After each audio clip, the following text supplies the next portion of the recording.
So what I was saying, all right, all right. So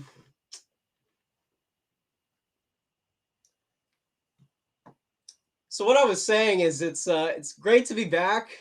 We're uh, we're still as strong as ever, and no technical difficulties are going to stop the show from persevering. And thank you to Masone, Manone. Thank you. I appreciate that. I'm sorry for Replay Gang. If Replay Gang is tuning in about 2 minutes in, this is when you get your audio back. So that's fantastic. We love the technical difficulties. Even a Zoomer is not immune to it. But how are we doing now? Before I continue on, can everyone hear now?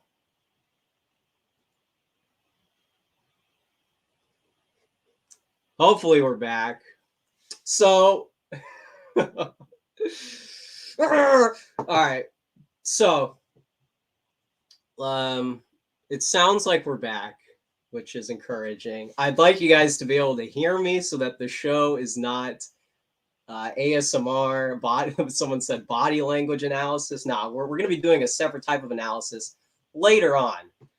But what I was saying, to get back on track here,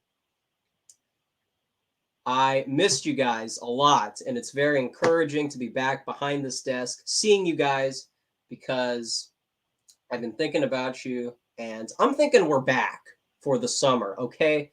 Because you may have thought this show went extinct because of finals. I don't know if you remember, but either the last video or the video before that, or both, there was this aura, sort of like a veneer. There was this presence that was kind of in the back of my mind throughout the show. And if you're a college student, you probably definitely relate to this. But like during a finals week, you're sort of half comfortable at all times. You know what I'm talking about? And it's not the end of the world. I'm not saying woe is me, but doing the show and just sort of doing my routine as usual, I need to be liberated after the test, if that makes sense. I need to just get through that week in order to be reassured myself that I'm in a good state of mind. And so luckily the shackles are off. We are back. And I don't know if everything got graded, to tell you the truth, but that's okay. That is not the thing holding me back. It's just doing the tests and then being in the week afterwards. So that was sort of my state of mind for probably the last two videos. Luckily, it's good to be here in the aftermath of that. But anyways, we got some announcements for this show that's been on hiatus for a bit. Hiatus is done, okay, because we're back. So the hiatus is not really in play at the moment. But we do have some stuff lined up, including tomorrow. So for those of you guys tuning in right now, tomorrow we're going to be back with Thomas. You guys know about Thomas 777. He's a pretty cool writer and used to be a good tweeter, although that's not really the case anymore. On a technical level, he was one of the best posters on the app, on the Bluebird app. But unfortunately, I don't even know what the technicality was, but it looks like he has been taken to Telegram as of right now. And so I want to take a moment to pay my respects. Forgot how to share screens for a second. That's how long it's been.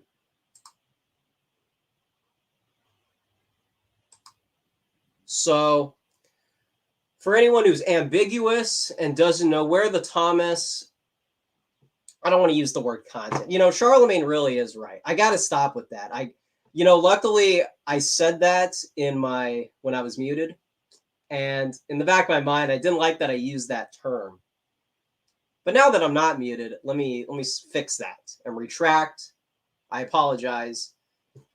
Just the writings, the all the research that this guy does, and then shares with us. Whatever word we want to use there. I want people to see where Thomas is at, because he's not exclusive to Twitter. He's not a social media personality. He's not like a lot of these people on the online right who sort of, climbed up through blood sports, for example. He's just a guy who he's sort of the aristocrat of the 21st century. That's a lot more appropriate, rather than to say he's like somebody like, I don't know, someone in like the BAP sphere who just puts stuff out there and it goes viral on our side of the internet. I don't want to reduce Thomas to this caricature.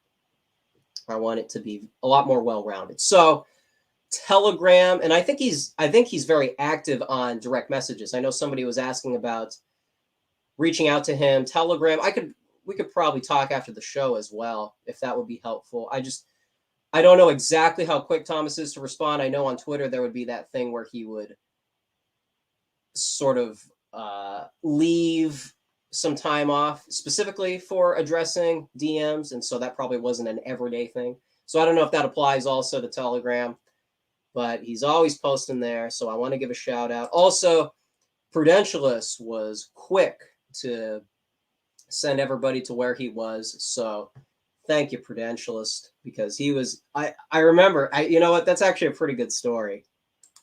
It's a pretty good story. So I was not lucky, to be awake at 4 a.m. Probably not an ideal thing to do, but I was up at 4 a.m. and I was listening to BAP's podcast. He's got those, like the last 30-ish episodes are free on that website. You guys probably know what I'm talking about. But I was listening to that. And so I went on the timeline and I saw from Prude and I think someone else that announcing Thomas has been suspended. And as I said on Twitter, that's probably the worst day of my life, because all these takes, all of these social media moments that I took for granted, and I didn't even screenshot everything, was gone. Like tears in the rain, as Garak reminded me. So that was tough. It was tough to get through that. Almost killed the show, honestly, because a lot of the energy that I try to give off, a lot of the, I don't know what you would call it, the motivation to get behind this desk comes from not just Thomas, but specifically his Twitter analysis. So it was tough. It was tough to get through it, but thankfully, as I said, if you guys want to check him out, it's on Telegram. As always, we're going to be seeing some good stuff. So that's one thing off the list. What else do we got here? Okay, I wanted to ask you guys something because I trust your instincts. Also, tomorrow. Oh, I didn't even get into tomorrow's announcement. My bad. So tomorrow, not only is Thomas going to be returning, which is a prize in and of itself, but we're going to be bringing on Matt Forney from Terror House Press, excuse me. And these guys are kind of like Imperium, but it just seems like, I don't know, it's kind of like Billy Pratt, who Aaron McIntyre had a great interview with. And I was watching that earlier this week. If anybody wants kind of a sample of what tomorrow is going to be like with Thomas, I would recommend people go check out that video if they haven't already, because it's a really good interview. And it's also in tune with where this channel is going to be going in the future. I've been writing a lot more consistently recently, and I'd like to continue that habit. So I'll be trying to contribute where I can, where I get accepted to. That's the other thing. And so tomorrow we're going to be talking about sort of the decentralized media and how, Catherine D, if you follow her on Twitter, also on the money and sort of in line with where I'd like to take this show, and also some of the written contents that I'd like to share with you guys too. Of course, feedback is always appreciated because I am curious if you guys are into it. But anyways, Matt is one of these guys who's been around since like 2017 or actually earlier. If I think if I'm making an honest trajectory, but he's been around for so long, and he's one of these rare people that I would watch him on podcasts, and like I said with Thomas, not an online personality, not one of these guys who did video essays, but just a guy who's got a sober analysis. And I mean sober in every sense of the word, sober analysis of the online right. And so it's very nice to have somebody like that looking at the dissident sphere from, I think, a very constructive and honest perspective. So we're going to be bringing him on here. I don't know exactly where it's going to veer off into. If you guys in the chat want to check him out after the show, and I don't know if you guys want to kind of see where it's going to lead to, I think that might be helpful for me, Thomas, and Matt, because he is an old head, and I didn't always contribute, so I am pretty new relatively, but I was kind of paying attention in the background, if you will. And so he is somebody that I think I can definitely relate to, is what I'm trying to get at. So that's for tomorrow. Tomorrow, more content, back-to-back content, as you guys deserve. And then what else? Oh, also, and this is also my bad too, I didn't get back to this person. I've been sort of overwhelmed since the aftermath of finals. But I also want to share another dude.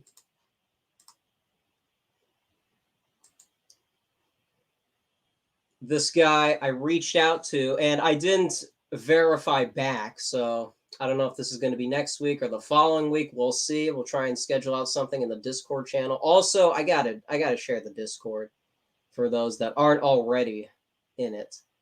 But I want to collab with this person. I asked after he made this video giving a Christian counter perspective about Evola.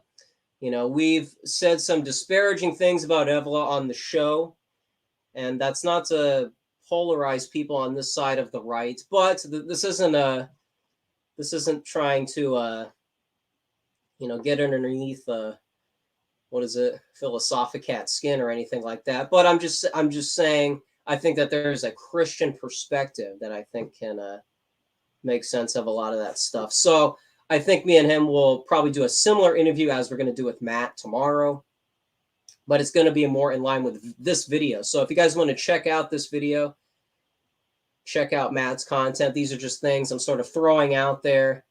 And if you guys want to get a sense of where we're going on the channel, I think a lot of this stuff is helpful and fruitful.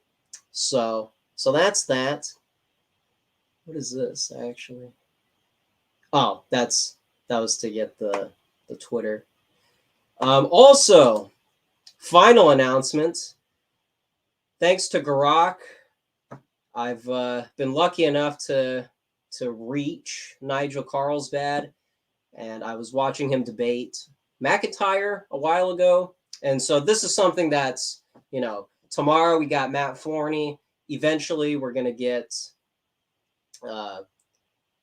giving a Christian counter argument to Evola. And then probably down the line, we're eventually going to get to Carlsbad. This is just someone I've been meaning to reach out to. So just putting it out there. Again, just putting ideas in your head of where we're going. So that's that.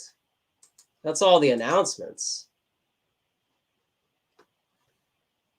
But yeah, I've been feeling pretty good. I gotta be honest. I've been rewatching Ned's Declassified. I don't know how many Zoomers are in the live chat, but I was watching I've been rewatching rather the season finale of Ned's Declassified, and I was watching some episodes before that, but that one, it just, I was feeling things, and had to get it out there on the timeline. But yeah, it's been very encouraging. It's been motivating to That's probably why I'm behind this desk today, is because of this big push, thanks to the season finale. So, so I want to see what you guys are up to. Okay, this is an interactive show. It's not just about me. It would be boring if it was just me, because it's a two-way street. And Brandon Clark, Brandon, let's go, let's go, Brandon. All right, man. I am truly in a good state of mind. All right. So that's all the house cleaning. That's all the house cleaning. I'm not gonna have this today, unfortunately.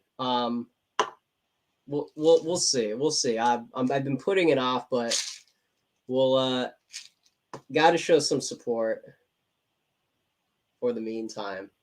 But man, just really want to catch up with you guys. All right. Really want to catch up. My monitor's a bit tilted, so I'm squinting a bit. All right, a little bit of squint. Oh man.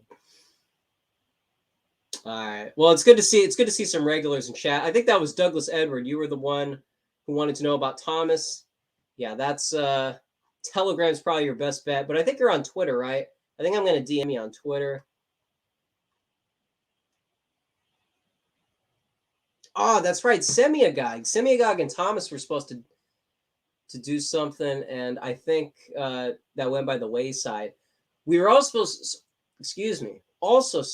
to do something with Stephen Carson with Radlib. So want to touch base again. So again, more announcements extended. So we'll see where we're at.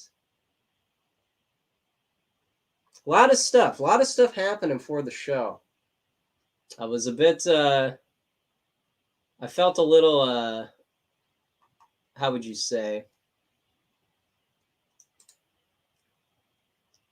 I kind of feel like after the semester, everything winded down, but I'm not going to keep it that way. We're going to have stuff lined up so that we can have some consistency. So Brotherhood of Nod, great question. I'm not sure. Not too sure on that one. But hey, maybe that's the thing. Maybe that's the thing where content creators just start fighting each other. I think that's pretty in line with what BAP talks about. So yeah, maybe that's where we're going in the future. Also, man, I wish I had announced this earlier, but I've brought this person up before on the show, and it just seems like a lot of people aren't in tune yet.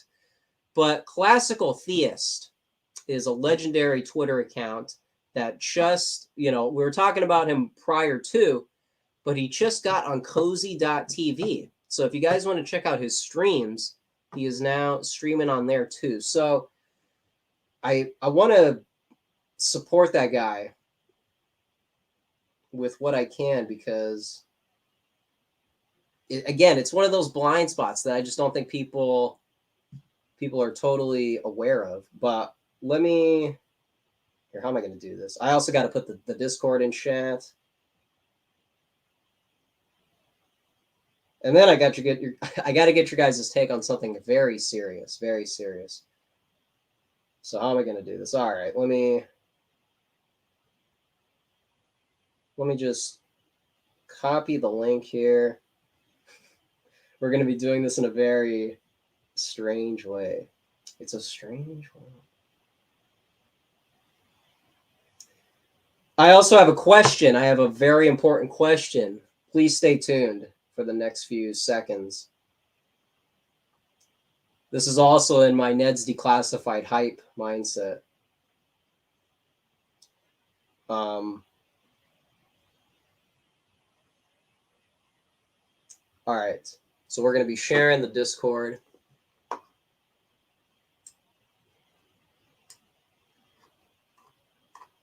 What do we got here? What do we got? I remember that one time we tested music on the stream, and that was fine, although it was a bit limiting because we can't play copyrighted music on the show. Where can I stream to where I can do that? Because I think that could be some of the best streams that we've had thus far. But I just don't know where to do it. I know that Bass Guitarist had his own streaming, and so that might be the way. All right, for those of you that are interested, open invitation. I got to get out of pilot mode. I got to be here. I got to be here. So I got to get out of this autopilot mode. So for those that are interested, there's the Discord. I want to give a proper shout out to Classical Theist. That is Classical Theist. And I want to share his new channel. Where are we? Where are we here? Show more. There we go. Let's share screens. We're getting better at this. All right. All right. So this is Classical Theist. I think, yes, as far as I know, he's done one stream so far. So you're not late. You're not too late for all the content. But Classical Theist, man, this guy really breaks it down. And again, one of the things about this show is it's a bit toned down in terms of philosophy, in terms of political theory analysis. And, you know, I like to poke fun a little bit about how some people in the sphere are a bit serious. Not too serious, though. I don't think anybody really goes super off the deep end. But, you know, for anybody who, you know, might tune into the show and think this is the Wild West, this is out of control. Is this 2016 4chan? I mean, there just doesn't seem to be any rules over here. Well, if you want a little bit more, not structured, because I think this show is going to be getting very structured soon. But if you want something that's a little more book-based, I think is appropriate. I think Classical Theist is your guy. He's also on YouTube, okay? It's not like he just started making content. He's also on YouTube. Let me get that going here. Classical Theist. This was the stuff that really impressed me, to tell you the truth. He's also got a great interview of E. Michael Jones, if you guys are interested. But if you want to talk about a guy who's, you know, a video essayist in a way, I mean, I cannot say enough nice things about Classical Theist. Also, another person is Modern Monarchist, who's been really doing some consistent content lately. That might be, you know, see, this is the thing about me. I can show you guys my history and not get scared. Wait a second. I can't give you my phone yet. No. I'm gonna try and look for it because it's somewhere in here. Somewhere in here is, I've been listening to a lot of Elvis. Here we go, right next to Red Letter Media. Perfect. Modern Monarchist, who just got picked up by somebody, but this guy's been making like professional content. And that's the other thing about Classical Theist, professional content. And I don't know if Modern Monarchist is a bookworm, although he definitely sounds like it. But if you guys also want the history side, Classical Theist is the religious side. This is more, I mean, I guess they go hand in hand, but history, religion. I want to give a proper shout out to these guys because I've been tuning in. Well, not so much Classical Theist. I want to catch up with him, his content rather. But Modern Monarchist, Classical Theist, I want to really emphasize how important these two channels are. And I just want them to keep growing. So there's some people out there I want to give a thank you to. So anyways, that officially is all of the announcements now that I've remembered. But yeah.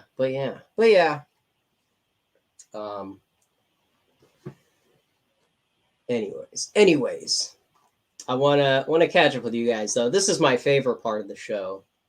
Just catching up with you guys in the chat. You know, some people might say that's the worst part of their respective show. And maybe that's what happens when you have a broader audience. You don't exactly get the downside of having lots of people, but we got cool people so far. We got all the true believers. What do we got? What do we got? Thomas has got some Schmidt content. I got that in my email. That was something. Manon, yeah, I know. It's tempting, but I just can't. I just can't right now, okay? I'm fixing the diet. Somebody in here was asking for bulking tips. I did have a New York steak, and what else? I had something else too. And tri-tip, that's what it was. So I don't know. That might have been Lady or somebody who was giving me advice. Oros, another guy I have to thank. But yeah, Lady, I remember I recommended Kai clips. I was curious if you have an update on that because Kai is somebody who I think is very inspiring as far as the social dynamic delivery. I think that's ideal, and I think that's very receptive to people. Mike from Imperium Press, I don't agree with him on some stuff, but the attitude that guy gives off, I think it's a cut above a lot of people. If I just had to give a compliment to some people who I'm kind of noticing, people on that level. But there you go. Thank you, Rami, for catching everybody up. Yo, Manon, catching everyone up. Thank you, guys. Thank you so much. Yeah, it's been too long. It has been too long. But yeah, what? Ryan, you got me caught off guard. I don't think I know who that is. Let me look that up real quick. On Twitter?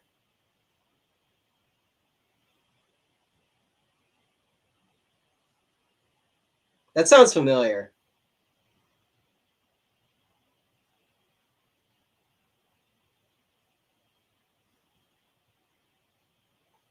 I don't know. Could you drop the at? You said Max? Yeah, drop that in chat. The at, because I'm always hungry for that stuff. All right. All right.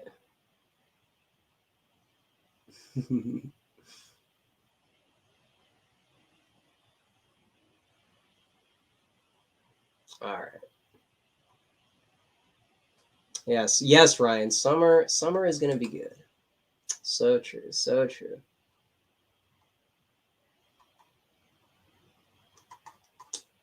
All right. What do we got here? What do we got from the audience?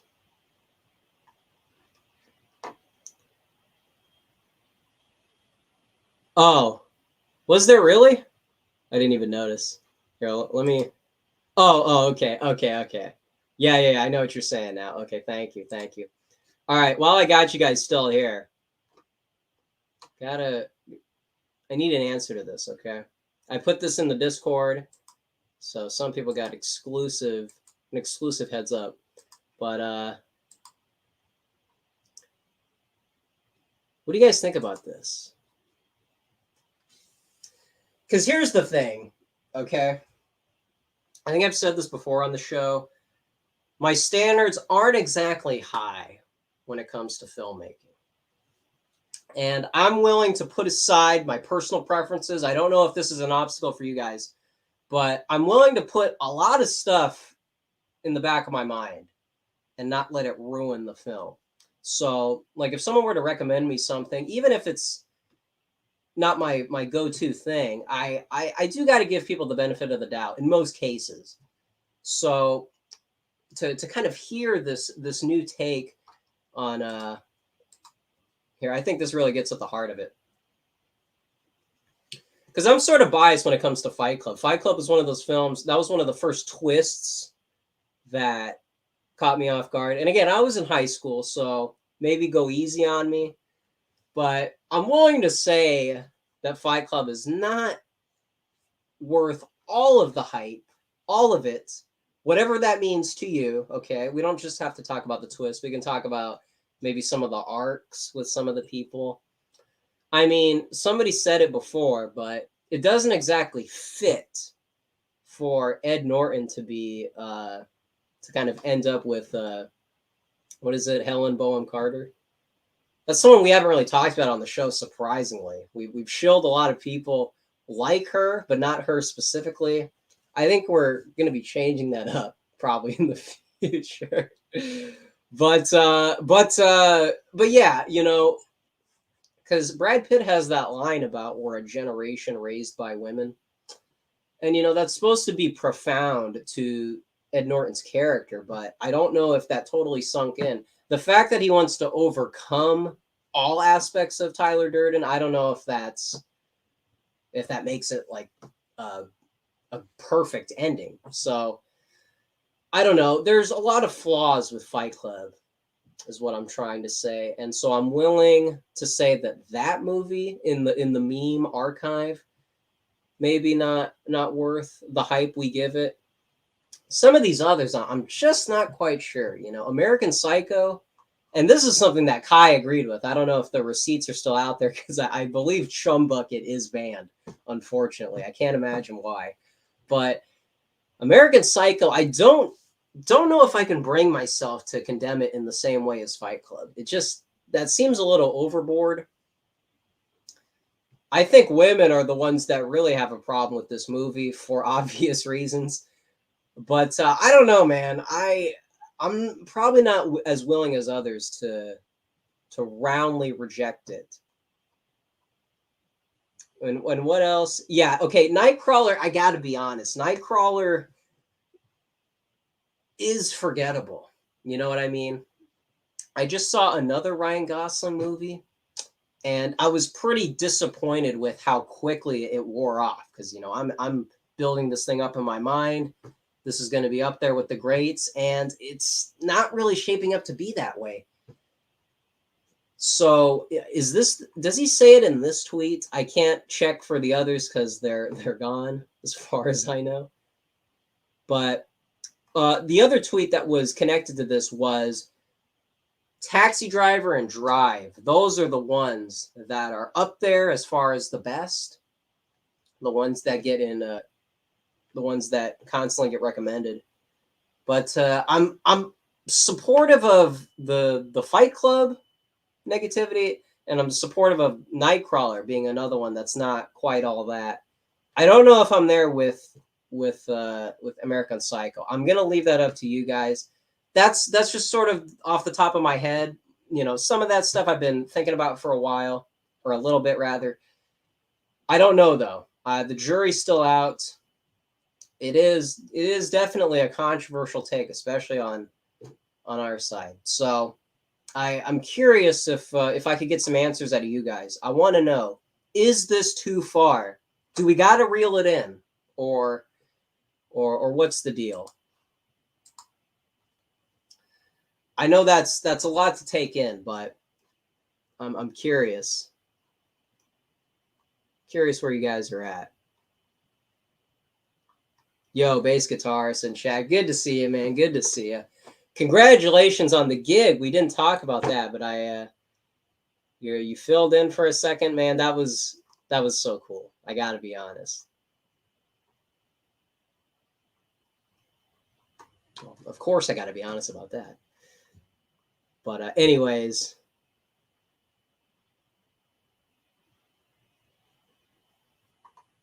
what do we got? What do we got? Do we support this? Is this going to cause more division in the movement?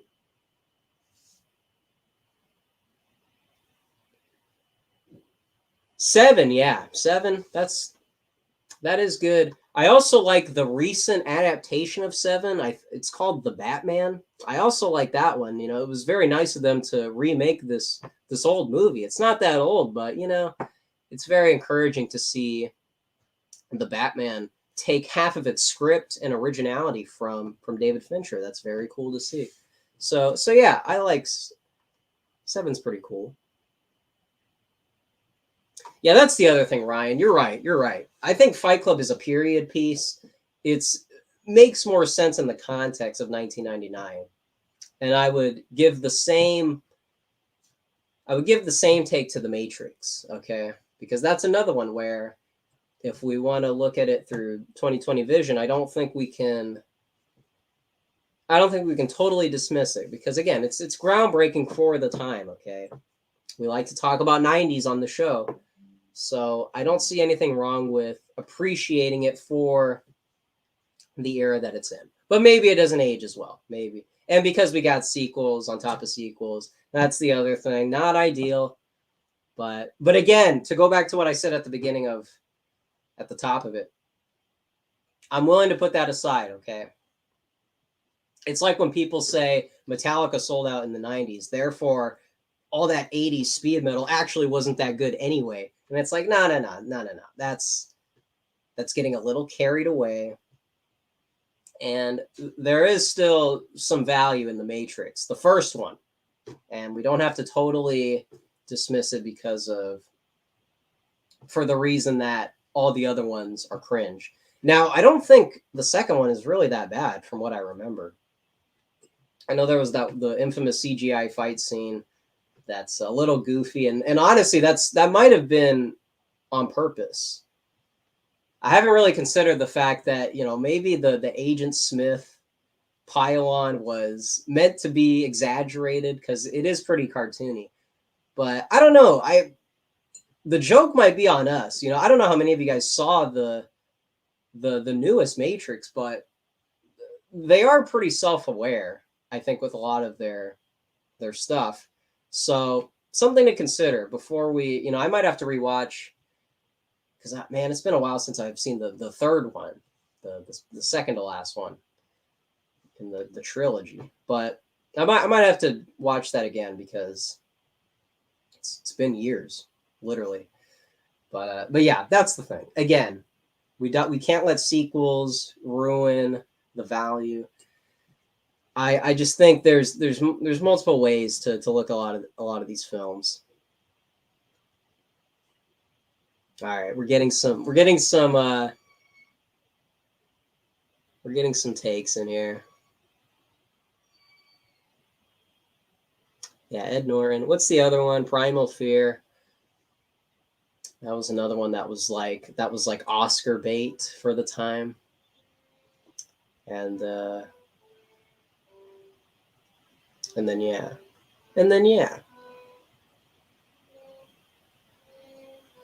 Yeah, bass guitars. Yeah, I don't know. Now here's the thing. Like I said with Fight Club, I'm biased. That was a movie that kind of got me to check out other movies in general beyond being like a bypasser in this casual consumption way. And Matrix also another movie that kind of hooked me at a young age. So if I have to put that aside, maybe that's the move. I don't know. To me, The Matrix is like Tremors. You ever see Tremors with Kevin Bacon and Fred Ward? Man, rest in peace. That's actually relevant. Fred Ward we just lost, which is unfortunate.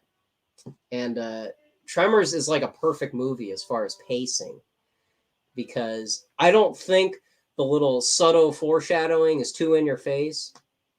And it's like Jaws on land and all that. But I don't know. To me, you got the tight knit community. You got the town of literally like 12 people, and it's a very wholesome thriller. I don't know if that's the perfect term. It's I guess technically it's a thriller. It's technically a monster movie, but I don't know. To me, it's got a nice balance. It's like Gremlins, It's got a nice balance of all that stuff, and it's mostly family friendly. So that's kind of like that's like the go-to recommendation for just like a nice movie that just kind of all gets resolved in the end. That's kind of how The Matrix is. You don't. I think a lot of the frustration is the fact that you want to create this franchise with these like really mediocre characters, and so that's kind of my problem with Nightcrawler. Is I don't know, the like autistic Jake Gyllenhaal. Okay, that's very relatable. Thank you for pandering to our side of Twitter, but we need we need a bit more dynamism. I think it's necessary, and so it kind of it holds back a lot of the potential of Nightcrawler. It's funny that he meets that guy in the restaurant, and it's very awkward, and he's trying to recruit him for being the photographer, but it's just like that's it. It's funny, and then you move on, and there's nothing memorable there. It's just kind of it's like a half-hearted joke. You know what I mean? You needed something a little bit more. But anyways. But yeah, I've been watching some stuff recently. Wait a second. Fight Club is a Gen X movie, no doubt. Yeah, that's true. Maybe that's it. That might be it. So maybe, Chum Bucket is a Zoomer. Maybe that's the whole thing here is we're a bit on the outside with a lot of these films. And but then again, we like Revenge of the Sith. So that's I don't know if you can have it all ways. I don't know if you can condemn the Matrix sequels for being cheesy. I don't know if you could say that Fight Club is this jumping the shark film, and then you're gonna no, but it's a space opera, and no, but like it's corny, which makes it nostalgic. It doesn't take itself too seriously. I don't know. I don't know if you could have it all ways. Is that a little inconsistent? Maybe I don't know.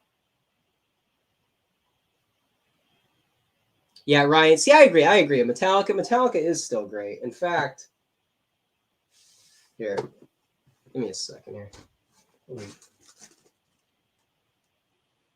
Where is it? Where is it? Oh, it's. Oh man, where's? Is it over there? I have some proof.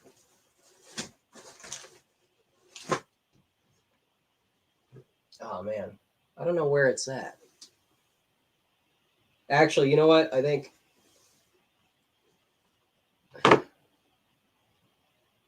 One second. One second.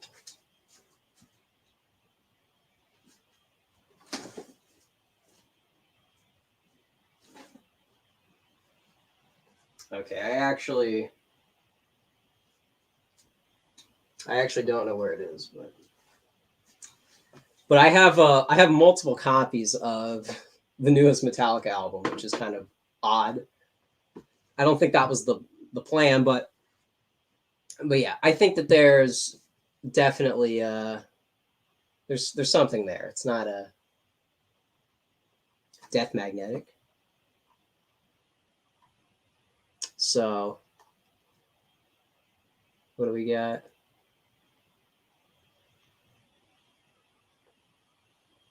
Wait, what? Bass guitarist? You're telling me this for the first time? What is that?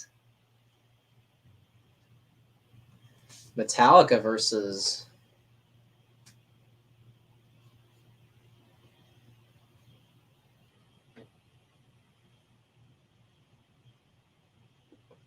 What it?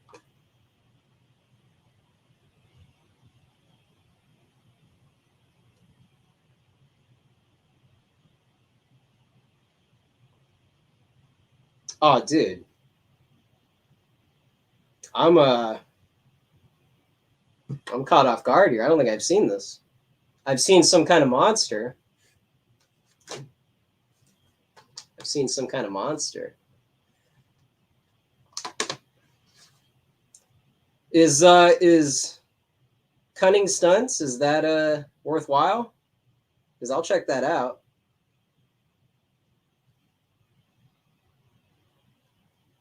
Is that I know that that's not new, but I didn't even know about that, to tell you the truth. But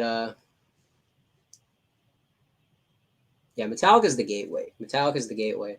So again, as cringe as they get, I can't really forget about that. Yeah, yeah. Brandon knows what's going on. Yeah, exactly, exactly. We can't, a lot of this nostalgia. I don't know. I might have to hold on to Fight Club. Who knows? Just for that reason alone. But I don't know. I can't totally step outside of that. There's been this debate going on Twitter between urbanites versus rural Americans, and maybe that's my own personal bias because I can't totally relate to the rural life. I always have this outsider's perspective. Now that doesn't mean I look down upon it, but it is to say that it's different and it's not me. So it's one of those things where I like to try to be objective about everything, and yet I feel like I can't. I don't know if I could ever take the urbanite out of myself as much as I would probably want to, but yeah, you guys probably saw that. Um, See, that's the kind of stuff, like, I don't want to get in the weeds of stuff like that. I don't want to seeing all the infighting of people I like, you know, saying all that stuff. It's not ideal. And I don't want it to get too personal. You know what I mean? It's like if a guy puts a take out there and it's very polarizing, that doesn't mean we got to discard, these people who, have a lot of things on their resume that I think are helpful. Not in like a corporate sense of, this person has read a lot of books and this person has made a lot of progress. I'm saying the it takes a lot for me to call somebody a lolcow. It takes a lot for me to say that this person is is beyond the pale. So that's the thing. That's the thing with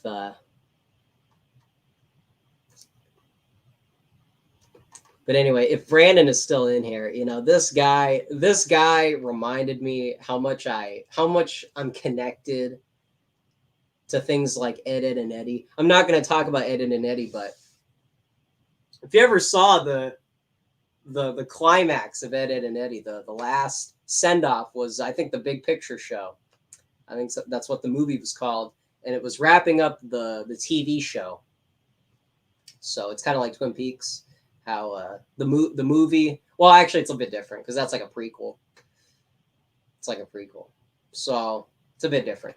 But like the idea that the movie kind of ended the TV show and everything got wrapped up. That's how I was feeling with Ned's Declassified because that's a show that I casually watched. I don't think I was totally invested, or at least I didn't think so.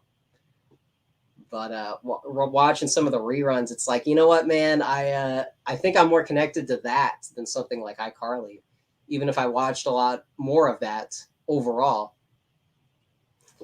I don't know. It was very nostalgic, and I can't quite explain it. It's beyond words. Okay,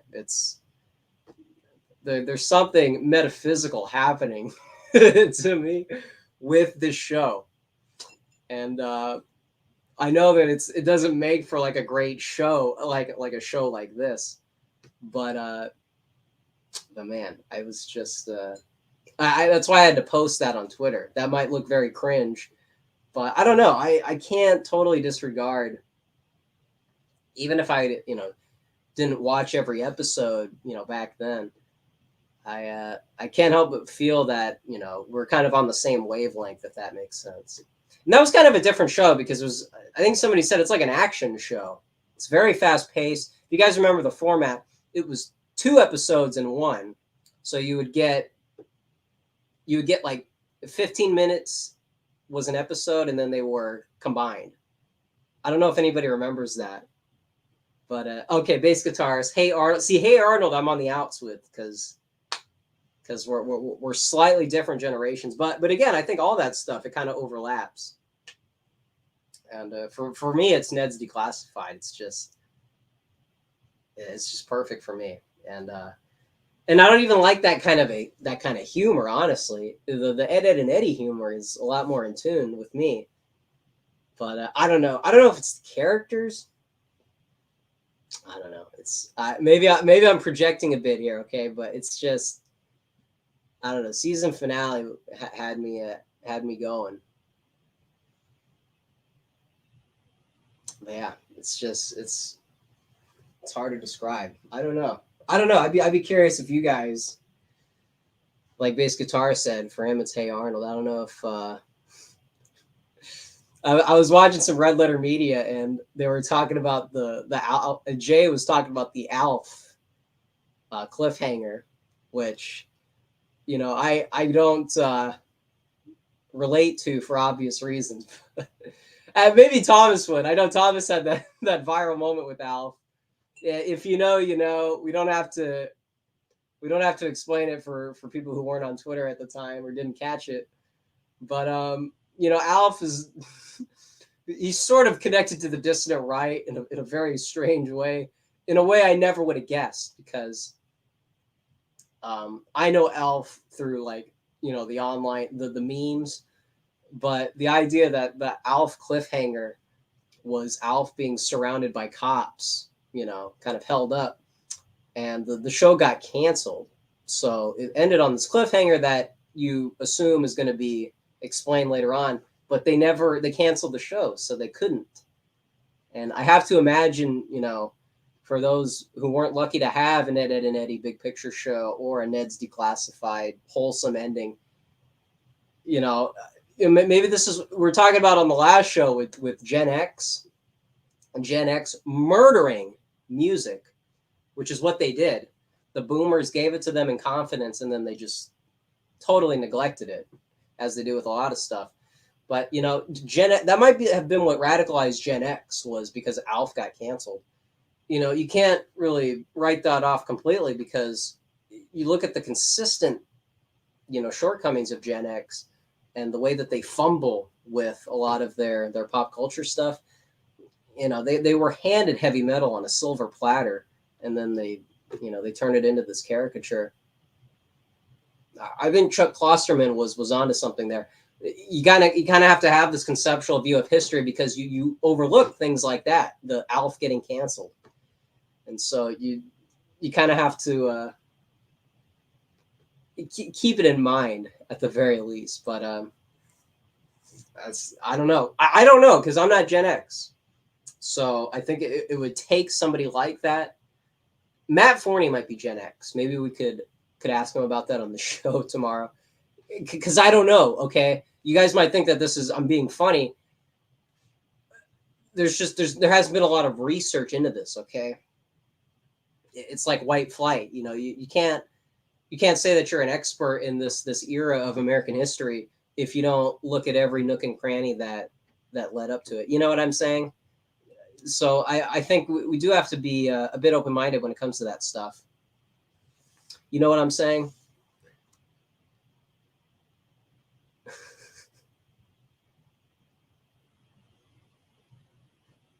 The Max? That might be it. That might be it.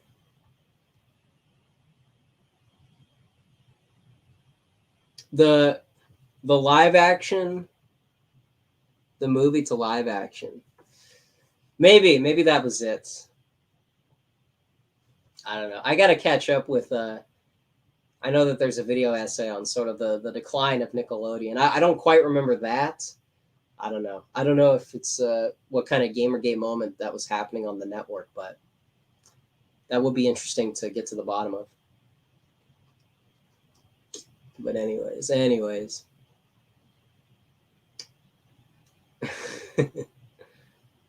Ryan, who's the lolcat? Well, I'm speaking in generally. That's up to you guys. Yes, Dan. That's true. That is true. Matt is good with the cultural stuff. In fact, let me try and find.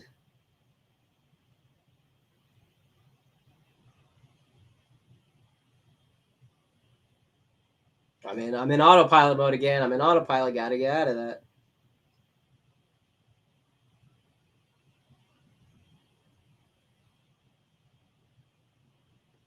the ALF cancellation and its consequences.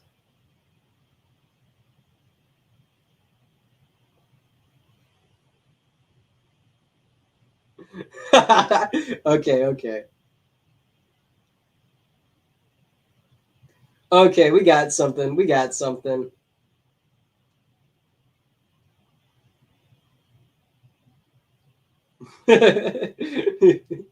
All right.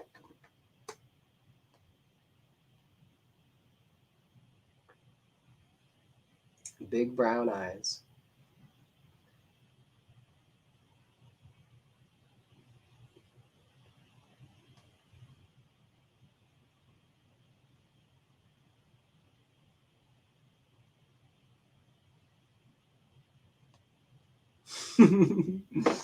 Oh man. You just gotta go with it, man. Oh, where's my Google? Where's my freaking my goodness, my goodness. Who's running this show? Who's running this racket?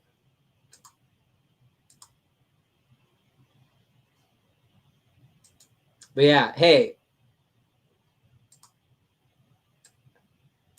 I need somewhere to stream music. I want to like that means I could do like album reviews, man. That means I could do album reviews, man. Could you imagine? That's what I really want. That's what I really want because again, this is another Gen X. Why did you do this to us, Gen X? We went from a generation that bought albums and listened to every song, which makes me wonder why Guns N' Roses was so popular because you had songs like My Michelle, which were so decadent, but then you get a song like Sweet Child of Mine, which would bring in, the women. And so it's like all you women buying Appetite for Destruction, are you okay with all this like raunchy stuff on the anyways, nowadays we don't even have to ask that question because people don't buy albums, people like singles.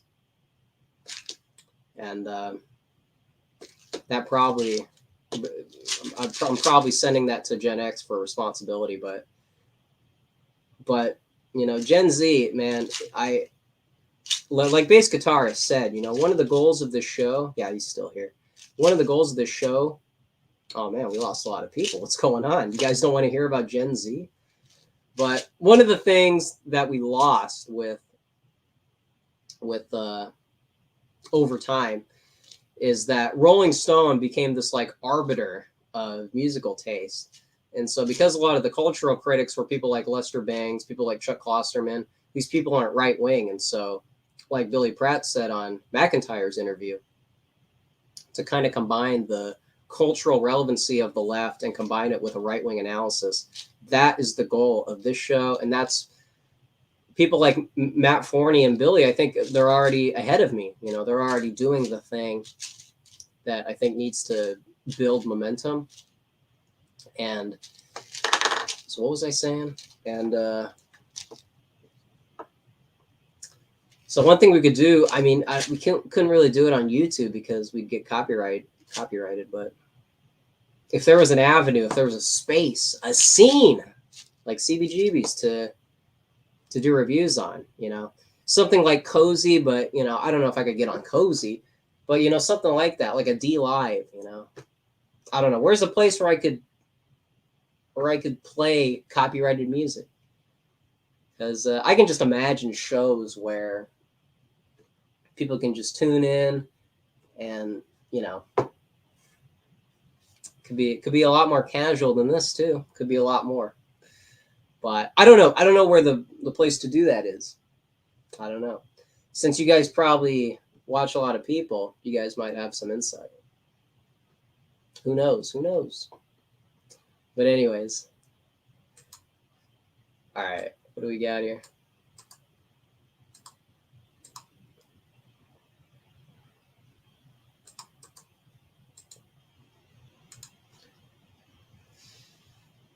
All right, here we go.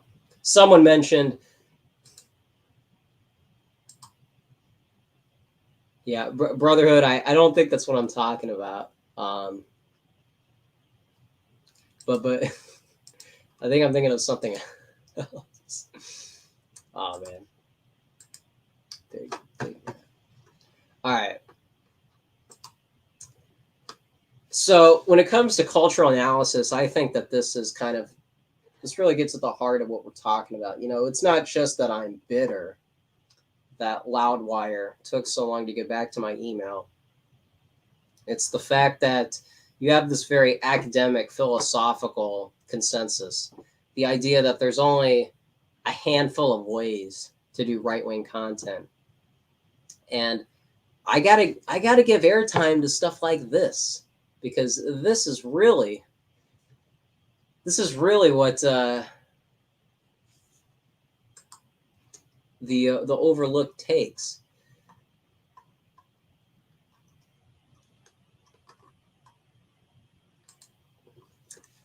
But on a serious note, you know, I don't know. I think I don't know if Matt's doing it on purpose, but it just seems like he's really onto something with getting into this corner of it. And I don't know if that's like picking a lane. I'm not sure, but I don't know. It's just this is a very different account. Billy Pratt does the same thing. You know, he goes for the culture stuff, and that resonates with me a lot more because I'm not a bookworm as much as I'd want to be, but if we're gonna have a Rolling Stone equivalent in the distant right, then I'm here for that. That is, I got to watch more American Graffiti. I got to watch more hangout movies, as Tarantino would call it. But yeah.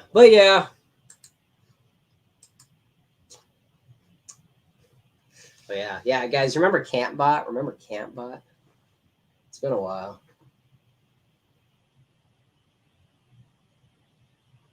Gonna be a good stream. Wow, I'll have to tune into something. But all right. So basically we're back, and hopefully you guys enjoyed that because it's been a while. I feel a little out of my comfort zone because I'm not. It's been so long.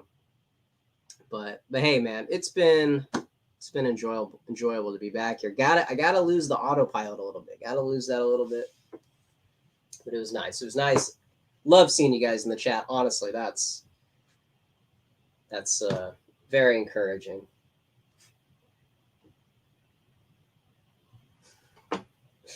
All right. I don't know if you guys got any more questions. We'll be back here tomorrow, man. I'm not ending this right away, but I just want you to want you guys to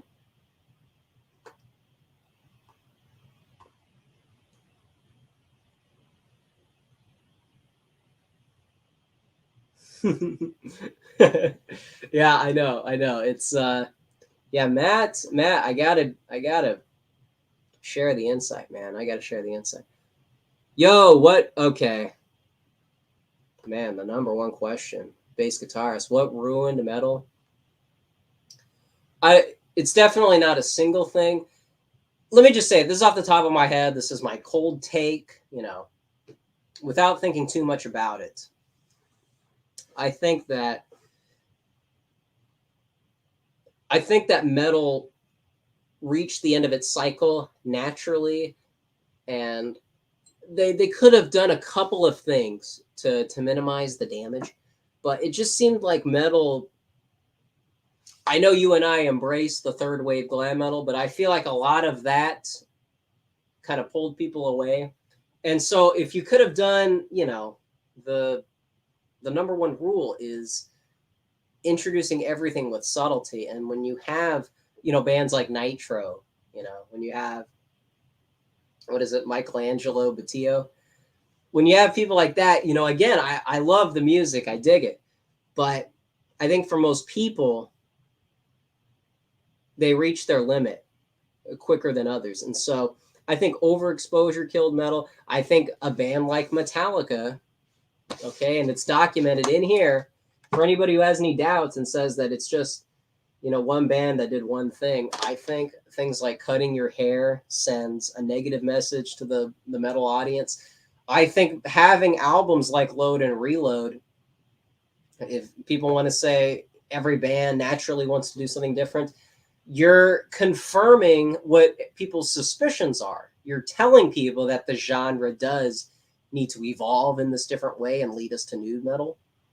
So the slippery slope, that's one aspect of it. But you're also telling fans that metal is not going to exist the way it did in the 80s. And you're going to have this buffet mentality. You're going to have some grunge. You're going to have some alternative. And Metallica ushered in that mindset. And again, because most people are going to just go with the flow, they allowed metal to kind of be reduced to this caricature. And it's not just with the glam metal, but thrash. Okay, thrash got told. I mean, thrash went into the underground. Thrash got heavier. So again, it's not like metal was nowhere to be seen. But I'm just saying that the peak that it had in the 80s, Metallica kind of took that away. You know what I'm saying? And again, I mean, how many years were we supposed to have metal on MTV? I don't know. But I just think what was naturally going to happen happened. So it's not so much, I just recently put out an article last week talking about this, actually. So, Substack, I talked about how jazz, a band like Megadeth, that band was inspired by some of the jazz mentality in so far as, you have a genre that's very frantic and it's also kind of progressive, very technical. And instead of taking just the good aspects of that genre, they also took the drug abuse. They also took the polarizing movements on stage, this very like schizophrenic, metal kind of inherited that. And so it's too bad because I feel like there wasn't really a culture critic saying that, telling people where the line is and telling people to avoid it. It would have been nice to, tell a band like Megadeth, hey, you don't have to, because even after the Black Album happened, you had, what is it, Countdown, which isn't as thrashy. And again, that's not the end of the world, but I'm just saying, they are allowing themselves to tone down. And some people might say that's not a big deal because there's still some heavy stuff on that album. I'm saying don't concede at all. Don't say that it's this you have to change with the mainstream. I'm not saying the genre can't go into the underground. Maybe you could say that's inevitable. I'm saying that the changing the tone of these albums because of the Black Album, that's not necessary. And could you imagine if Metallica said, no, we're never going to tone down. This thing's going to continue. We're the biggest band out there. We're going to continue the 80s. I think that question's up in the air too. So it's a bunch of different factors, but it is interesting.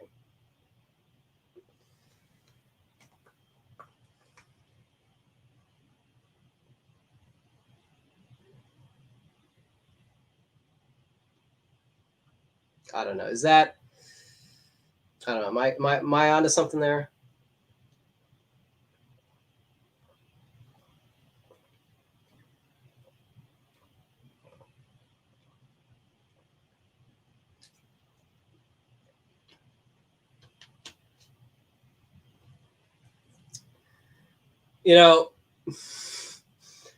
Since there's not many people watching, I think I can say this, but there's a Ned's Declassified episode called Daydream. And the fact that it's an entire episode that's technically not even real, it's Ned daydreaming in class.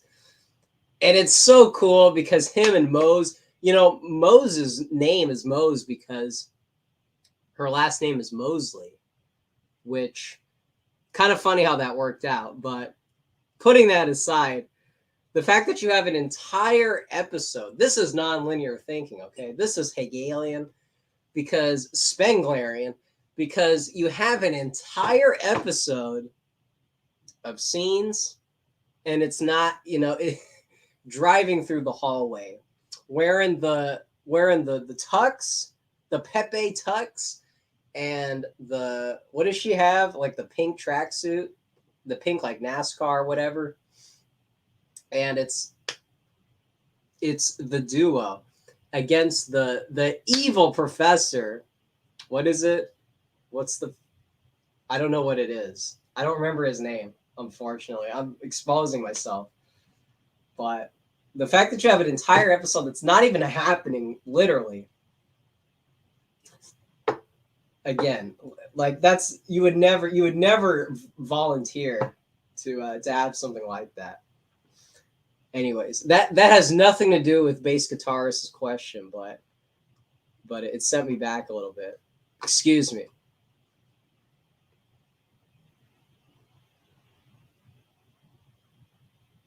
Oh, okay. Here we go. Here we go. They shelved a ton of animated projects to make. Oh, okay. To make room for the Schneider productions. Yeah, I don't know if I want to. I don't know if I want that to be the dichotomy. Perfect segue, by the way. Perfect segue. But I don't know, man. The Schneider stuff, though, that to me, that's a continuation. That's an evolution. Can't let go of that stuff. That's part of the arc. That's the synthesis, I don't know. Some might say that like metal getting toned down, that's part of the evolution. But if it leads to Limp Bizkit, then clearly we've gone down the wrong path. Or metal's gone down the wrong path, rather. I don't know. There's a way to evolve metal that doesn't embrace all of the alternative aspects.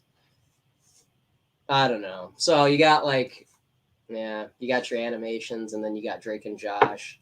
I don't know, man. The Amanda Show. That's like old lore. That's proto Drake and Josh.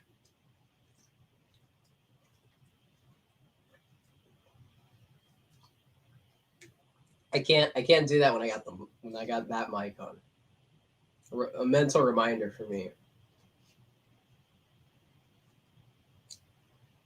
Let's put that let's put that aside. Let's put it aside. For your guys' sake. Oh man. This show goes by too quickly, man. Yeah. No, you're right, bass guitarist. It's unpractical.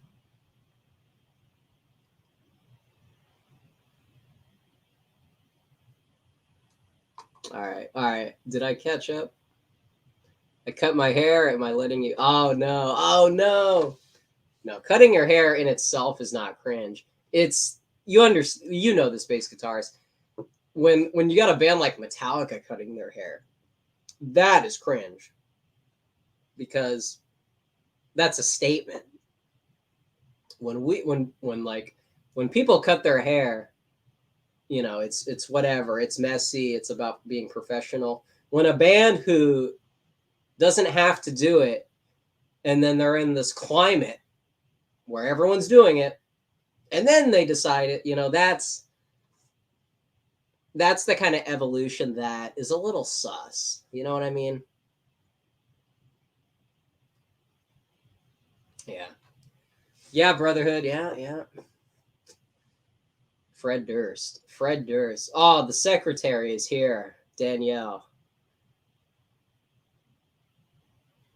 No. See, people were calling me out. People were calling me out in chat. If I was like every other person, I would chug these things because somebody told me to, because a certain someone encouraged me. But I'm not that guy. So that's the thing. That's why you guys should be able to trust me, because I don't back down to peer pressure. It doesn't happen.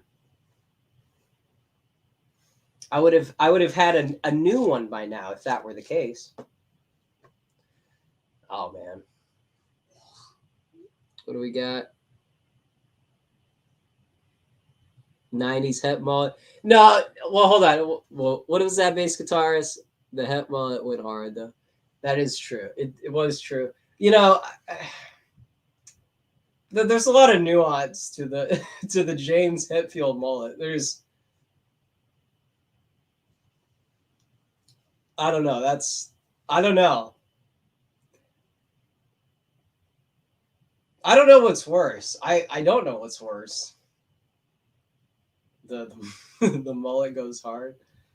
I don't know. I don't know. I don't know what my take is on that. That might be a bit contrarian. On your own behalf, on my own, do it for me. That's like subversive gaslighting. That's I don't know. I no, I'm not gonna. No, the idea has already been put in my head. I can't do it. Can't do it.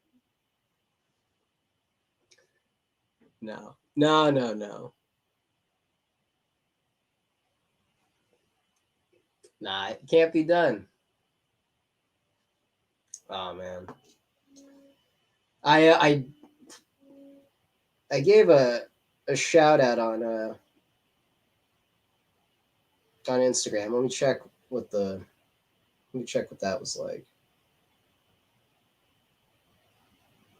Oh, a classmate of mine. Okay, okay, here we go.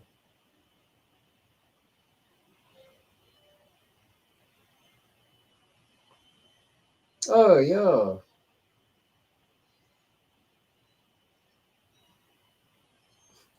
Well, that's good to know. Well, that's encouraging. Well,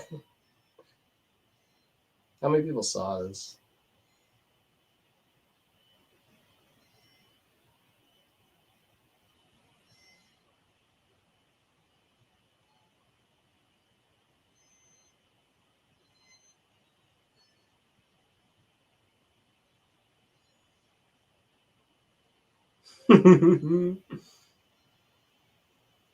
Oh man.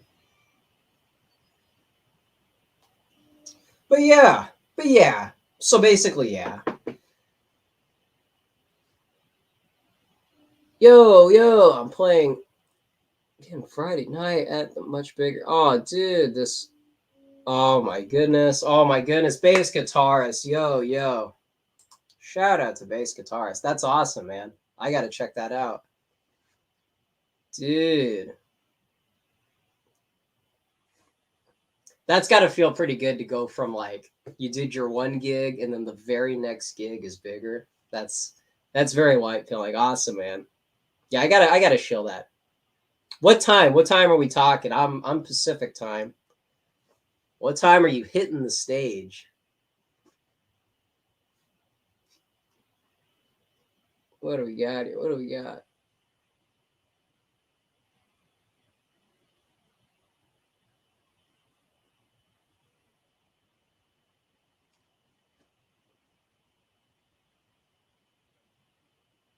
No, Danielle. No, that's not happening. That's not going to happen. Again, you're once again telling me what I should do. It's still peer pressure. So that's the thing. That's why it can't happen. Yo, Jason Becker check, man. Nah, man, I'm looking forward to that. That's crazy, surreal, man. I remember, I remember you reached out. I was in an Uber, and you told me about a gig you got, and I was like, man, we're so back. I think that was like last summer too. So it was like there was this vibe to it. But yeah, man, that's great, man. Very cool. Let me make sure I'm not forgetting anybody. Oh, dude, look at all this. Look at all this. If you're one of the guys who joined the Discord, thank you guys, man.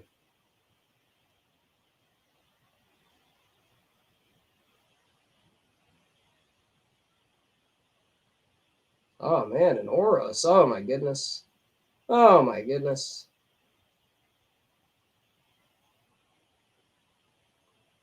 All right. All right.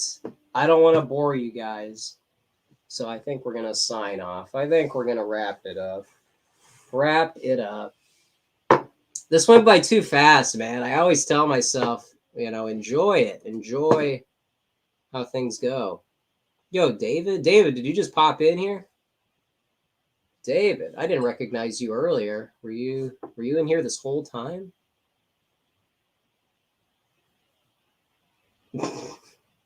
Brotherhood. Easy, man. Easy.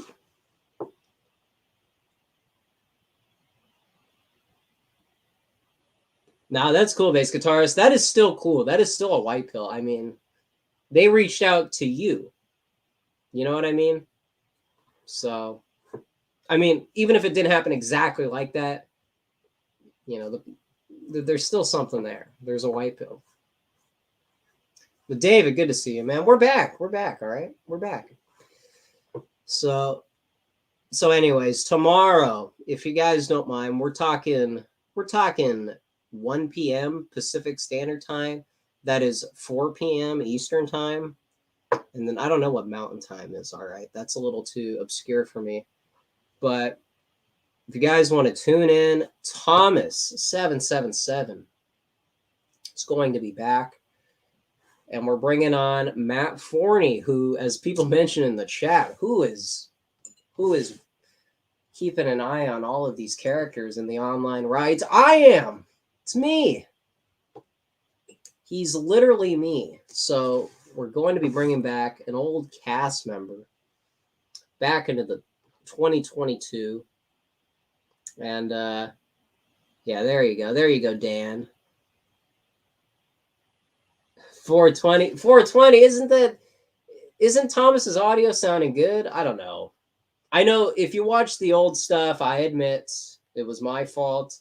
The audio was not elite tier. But isn't Thomas's audio not too shabby? Spiff, as far as I know, he does not. As far as I know. But I'm waiting for that day, man. That's too bad we had to lose 777. Yo, so true, Danielle. So true. I couldn't have said it better myself. What else? What do we end on, guys? What do we end on?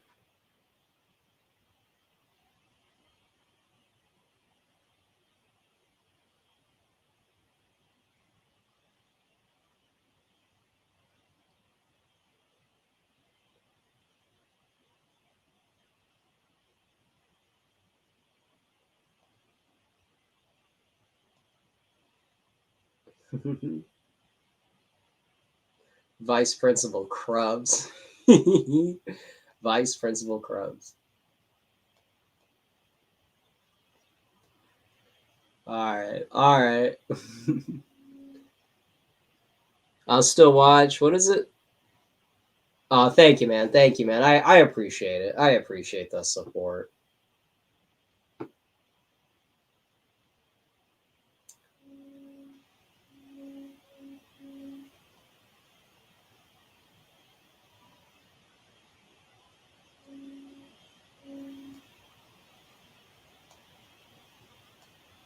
All right.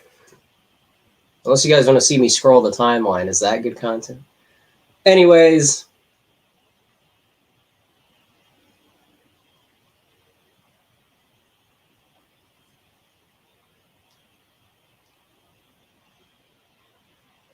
All right. Well, thank you guys. All right. You guys make the show. It's true.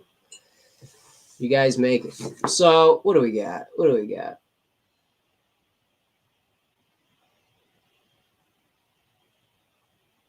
Yo. I'll check that out. Thank you, Brotherhood. I'll check that out. Curious what you thought of. What?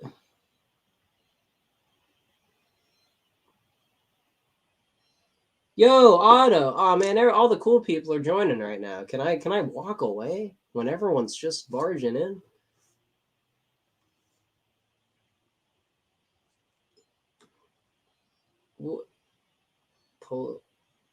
Is this the evolution metal that is good for the future? Elements of hip hop beats and flamenco guitar while paying respect to 80s. Well, hold on a second. Let me look that up. What you just said.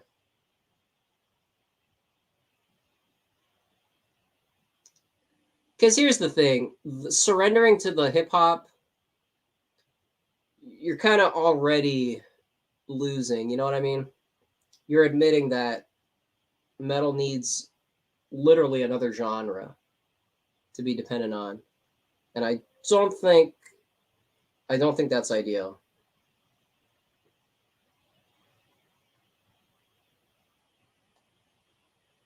I'll check these guys out though. Okay, you know what? You know what? Before I even give a take, let me just check it out first, because that's interesting. But anyways, uh, maybe we'll see. We'll see. To be continued. To be continued. But yeah. So tomorrow, 1 p.m. Pacific time and 4 p.m. Eastern time, we'll be here with Thomas 777 and Matt Forney, and we'll be probably focusing on decentralized media, a lot of independent outlets like Billy Pratt, kind of how the NRX are being receptive to people, especially after that Vanity Fair article. Just a lot of white pills, a lot of people stepping outside the mainstream and still being successful. They're not, they don't have to surrender their values to make it. They don't have to. It's not a totally isolating thing. People are winning on their own merit. So we'll probably be somewhere around there. Math rocks. Yeah, I don't know. What is that? Like animals as leaders? Is that what we're talking about? I don't know. Not too sure.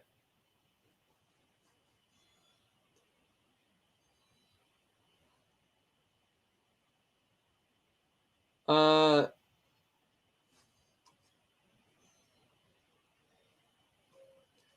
that is true, bass guitarist. I don't think it can get too much better than Shrapnel Records, Vinnie Moore. I think that's the ideal sound. Some of Yngwie's stuff. Maybe if you could have like a Richie Blackmore style thrown in there, not just strictly shredding, but kind of creating this like opera could be like another dimension maybe.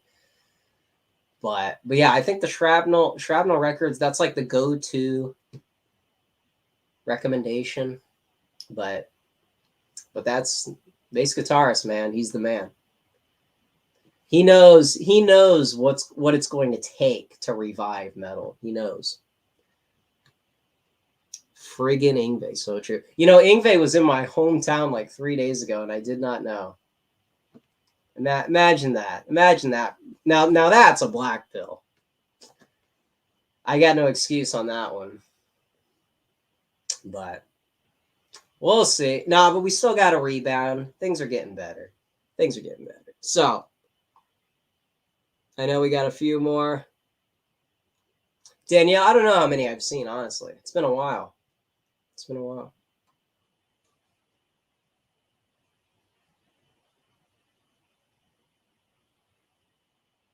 Yes, that is true, bass guitarist. And this is kind of the philosophy of metal. The technical skill is not really the be all end all when it comes to this stuff. But if you can have something like Yngwie, where he's going in and out of genres like glam metal, but he can still do the Shrapnel Record style. You know what I'm saying? That's the right kind of variety. And it's not strictly like Vinnie Vincent. I don't mean to be polarizing bass guitarist, but I think Vinnie Vincent is a bit of a caricature. I'm not totally disregarding his albums, the Vinnie Vincent Invasion, that is. I mean, that's a guy that's got Mark Slaughter on vocals. How could I totally hate that? But I do think, the Vinnie Vincent style is different than Yngwie insofar as he's kind of using the shredding thing as a crutch. It's one of those things. Not a deal breaker, but when people make fun of, you guys need more David Gilmour, you guys need more feel. It's people like Vinnie Vincent that are why people say stuff like that. Also, Nitro, another good example.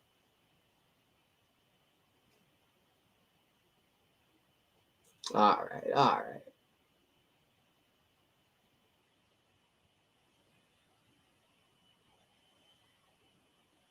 Yo, Danielle, that's pretty white pilling. Very cool, very cool. All right.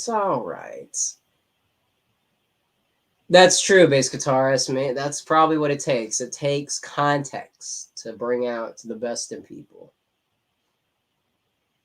Scenes, whoa, Scenes by Marty Friedman. That's how many people know about that album? That's kind of all unexpected. Wasn't shred true, more melodic still. Yeah, that's true. Maybe Marty Friedman bridges the gap between. Some people laugh at his reason for leaving Megadeth. It's like, oh, you want to go out and be this artist, but you're in this aggressive band. What's the deal? But I think there's something too, especially if you listen to the albums he did after Megadeth. It's something. It's something. Not nice, man. Thank you, 420. I didn't realize. Was not expecting a curveball from post speed metal cacophony, speed metal symphony, excuse me, from Cacophony. Yeah, no, that's speaking of that, by the way, if you want an idea of how I felt when watching Ned's Declassified, the season finale, you just have to listen to Ninja by Cacophony on the album Speed Metal Symphony, because it's really like an overload of emotion. And that's also kind of a good song to recommend to somebody who's never listened to metal, because it's kind of got it all there. It's got the melody and the intro, so people aren't polarized right off the bat. And I mean, you're talking about Jason Becker and Marty Friedman in the same band. And, the singer's not the best singer in the world, but it's fitting. And you eventually evolve into that shred territory. So you hook people with the melodic intro, and then you show them the capacity of this genre, which is a lot. It's a lot than people give credit for. All right. That's a good note to end on. That's a good note. Thank you guys for tuning in.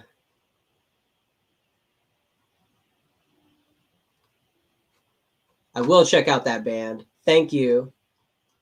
Thank you, 420, for reminding me. And I think that was, 420. You were the guy. Thank you, man. Thank you. Thank you, David. Bass guitarist. Oh my goodness, bass guitarist. Never got into Marty Friedman. Dude. We're going to talk about this on Telegram, man. We're going to talk. Dude, oh my goodness. Bass guitarist, man. I'm telling you, man. A lot of stuff there, and I know a guy. That's a whole tangent in and of itself. But there's a lot of eras to Marty Friedman that could benefit someone who's never listened to metal, and even guys who listen to a lot of metal and maybe get tired of it. This can kind of, give you some revitalized energy. So yeah, we'll talk, man. We will talk. All right. Thank you, everyone. Brotherhood bass guitarist Danielle, David, 420. All the guys still in here. This is practically an after show. Oh man, big brain content. Thank you all you guys for joining the Discord too. The Discord, hello.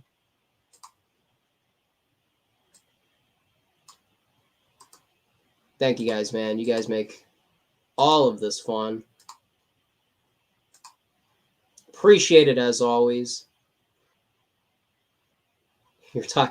Danielle was talking about Burger King in here. I missed that, surprisingly. All right. That's a wrap, folks. Fin? All right. We'll see what happens with these things. Not too sure. Not too sure. Not so tough. Not so tough. We'll see. But thank you guys. Tomorrow we got more content. Content? We got stuff. I don't know. I got to think of a better word, but better synonym. Tomorrow, please stay tuned. I think you guys are going to dig it if you guys got the time. And whether it's replay gang or live gang, it's all appreciated. Thank you so much for stopping by. And have a great rest of your week.